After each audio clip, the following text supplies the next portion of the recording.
कि हम एक तरीका बतलाते हैं, यदि आप इस तरीके से पूजा करेंगे तो आपको विशेष लाभ होगा।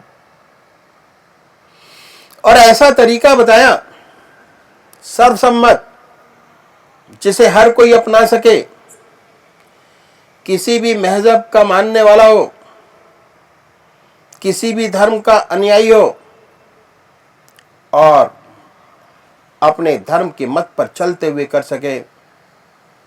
ऐसी बात बतलाई जो मैं आपके सामने रखता हूं। हर मजहब में दो तरीके के व्यक्ति हैं, एक साकार पुजारी और दूसरे निराकार। और ये बहुत पुराने जमाने से चले आ रहे हैं, कोई नई बात नहीं। इनमें आपस में झगड़े भी होते हैं, वाद विवाद भी चलते हैं, लेकिन सब ये होते हुए आज तक दोनों रास्ते कायम हैं। बात ऐसी है कि मनुष्य का स्वभाव कुछ ऐसा ही है, किसी को चेहरे से प्यार होता है, किसी को शक्ल से प्यार होता है, किसी को मूर्ति से प्यार होता है, किसी को सूरत से प्यार होता है। जिन्हें शक्ल से प्यार होता है, और कुछ लोगों को शक्ल से प्यार नहीं होता। जिन्हें शक्ल से प्यार होता है वह साकार पुजारी, जिन्हें शक्ल से प्यार नहीं होता वह निराकार। इन संतों ने दोनों के लिए रास्ता बताया। जो साकार पुजारी हैं उनका प्रथम कार्य एक इष्ट का निश्चित करना।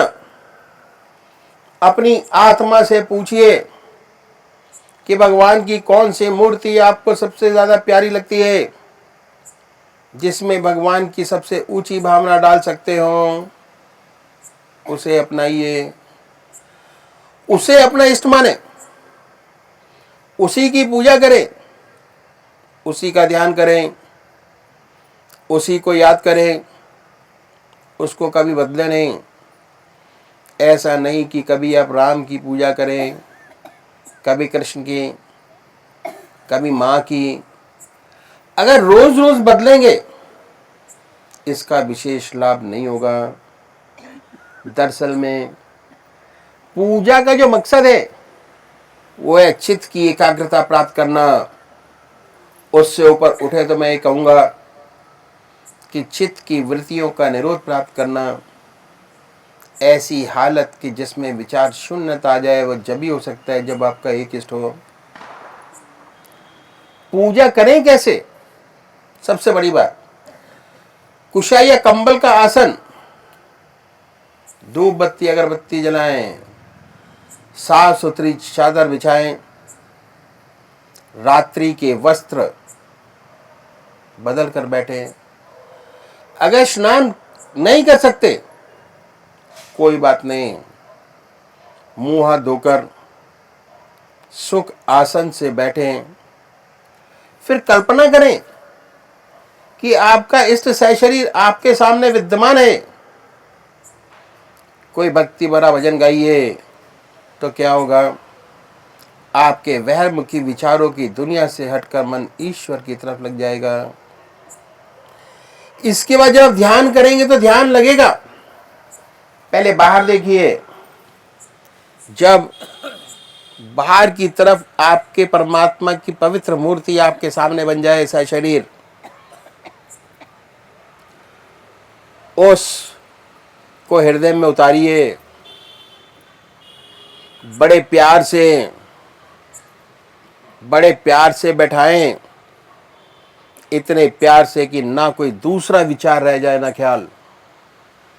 ऐसे तल्लीन हो जाए उसके अंदर, ऐसे खो जाएं कि संसार का कोई भी विचार आपके सामने ना आए। हमारी आत्मा हमारे मन को देखती रहती है, बताती रहती है कि हम क्या सोच रहे हैं। जब मन हट जाए फिर अपने मन को उस पवित्र मूर्ति पर जमाएं। एक समय ऐसा आएगा जब ना कोई विचार रहेगा, ना ख्याल। उसमें ऐसे तल्लीन हो जाएंगे। जब चेतन अवस्था में लौटेंगे तो उसी के ध्यान में लौटेंगे और उस समय आपको बड़ी सुंदर अनुभूति होगी कि आपका हृदय मस्तिष्क आनंद से भर गया। जितना मस्तक पर भार था वह हल्का हो गया। ये पूजा का तरीका जैन संत महात्मा ने बताया साकार पुजारियों के लिए। यदि ऐसे पूजा करेंगे तो उसका विशेष लाभ होगा। चित्त की एकाग्रता प्राप्त होगी, कंसंट्रेशन प्राप्त होगा, सुषुप्ति की अवस्था प्राप्त होगी और सुषुप्ति से धीरे धीरे सहज समाधि में प्रवेश करेंगे। दूसरे वो भाई हैं जो निराकार भगवान के उपासक हैं, परमात्मा की मूर्ति को नहीं मानते हुए भगवान के नाम को पकड़े और उस नाम को चुने जो उनकी आत्मा को सबसे प्यारा लगता है। कोई ना कोई नाम से तो याद करते ही होंगे। हिंदू भाई ओम, मुसलमान भाई अल्लाह, सिख भाई वाहगुरु, क्रिश्चियन भाई क्राइस्ट या गॉड। जो आपकी आत्मा को सुंदर और अच्छा लगता है चुन सकते हैं। जो नाम आपकी आत्मा को प्यारा लगे उसे पकड़े। फिर आसन तो वही है, सुख आसन से पलौती लगाकर बैठे, हृदय की तरफ निगाह करें, आनंदमय अवस्था बनाएं और ये ख्याल करें कि जब आपका हृदय धुक धुक करता है उस हार्ट बीट में से ये ओम नाम निकल रहा है। ये जो नाम आपने चुना है वो निकल रहा है। हृदय ओम ओम कह रहा है, जवान नहीं कह रही।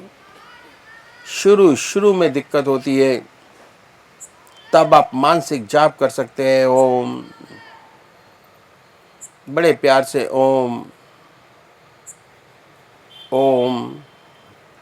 धीरे धीरे ऐसी अवस्था आती है कि आपको बहुत स्पष्ट सुनाई देने लगता है कि हृदय से ओम की आवाज निकल रही है। ऐसी हालत पैदा हो जाती है, ना कोई दूसरा ख्याल रहता है ना विचार। ऐसे तल्लीन नाम में हो जाते हैं कि अपना होश नहीं रहता, अपने आप से गायब हो जाते हैं। विचार शून्य अवस्था प्राप्त होती है और जब चेतन अवस्था में आते हैं तो वही नाम सुनते होते हैं। फिर हमें एहसास होता है बड़े आनंद का कि हमारा मस्तिष्क अनुपम आनंद से भर गया, बड़ी शांति मिली। ये तरीका पूजा का बतलाया हमारे रास्ते के संत महात्माओं ने। यदि ऐसे पूजा करेंगे विशेष लाभ होगा, चित्त की एकाग्रता प्राप्त होगी, धीरे धीरे सुषुप्ति की अवस्था से सहज समाधि में प्रवेश कर जाएंगे। हमें आत्मा और उस परमात्मा का अनुभव होने लगेगा और एक दिन ऐसा आएगा कि हम उससे एकाकार हो जाएंगे।